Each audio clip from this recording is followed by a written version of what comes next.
গোটা রাজ্যে আবাস যোজনার ঘর নিয়ে ইতিমধ্যেই দুর্নীতির অভিযোগ উঠে এসেছে একাধিকবার। এবারে এই আবাস যোজনার বিষয় নিয়েই গ্রামসভা অনুষ্ঠিত হল পূর্ব বর্ধমান জেলার মেমারি 2 নম্বর ব্লকের বহার 1 নম্বর গ্রাম পঞ্চায়েতে। সেখানে পঞ্চায়েতের প্রধান, উপপ্রধান সহ পদাধিকারীদের পাশাপাশি এলাকার মানুষজন উপস্থিত ছিলেন। এই গ্রাম সভাতে বহু মানুষ তাদের তালিকা থেকে নাম বাদ দেওয়ার অভিযোগ তুলে সরব হন। অভিযোগ, 2022 সালের তালিকাতে যোগ্য প্রাপকদের নাম থাকলেও 2024 সালে যে নতুন তালিকা তৈরি হয়েছে সেখানে তাদের অনেকেরই নাম বাদ চলে গেছে। শুনবো উপভোক্তারা ঠিক কি অভিযোগ করছেন।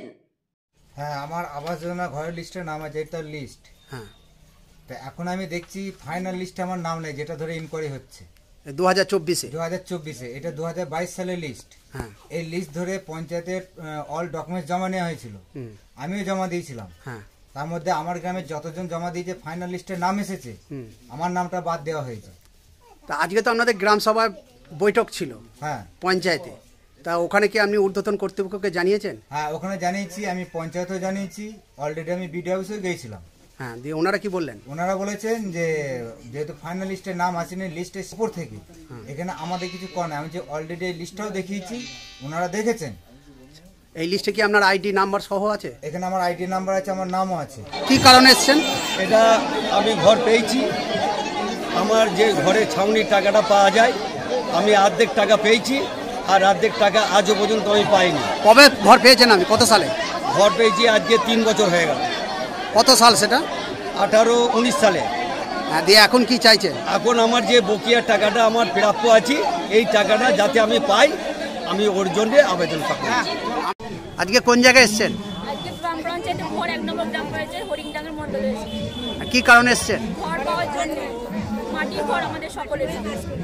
দিয়ে দিয়ে আমরা চাই যে সকল মিলে আমরা যাতে নাম কাটা গেছে, আমরা মাটির ঘর যেন প্রাপ্তভাবে পাই।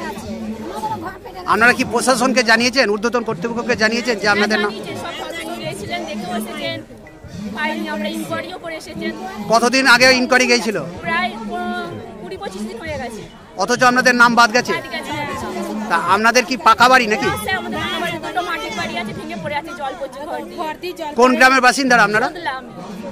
ইতিমধ্যেই এ বিষয়ে ঊর্ধ্বতন কর্তৃপক্ষকে জানিয়েছেন বলে জানালেন পঞ্চায়েতের উপপ্রধান জিন্নাত আলী শেখ।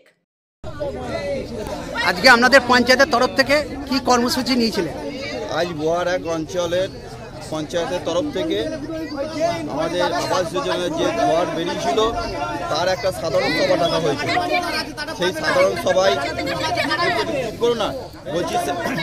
সেই সাধারণ সভায় আমাদের যে ব্লক থেকে, প্রশাসন থেকে, জেলা থেকে যে ইনকোয়ারি করেছে, কিন্তু ইনকোয়ারিতে দেখা যাচ্ছে আমাদের যে এলিজিবল আর ইনএলিজিবল লিস্ট করেছে সেখানে ভুল ভ্রান্তি প্রচুর রয়েছে।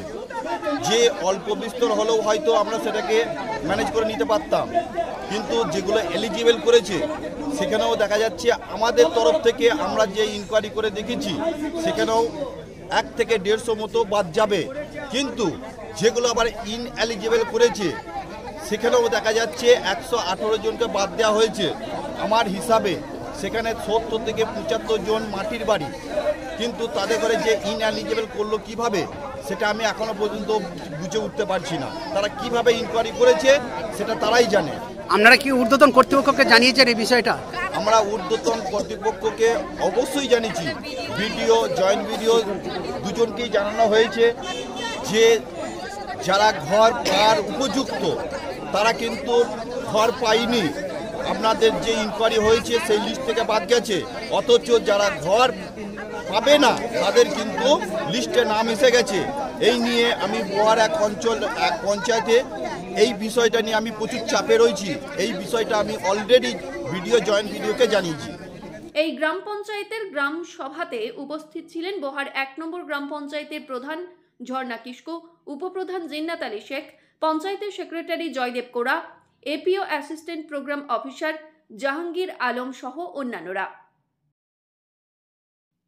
মৃত্যুঞ্জয় যশের রিপোর্ট, সংবাদ আজকে নিউজ।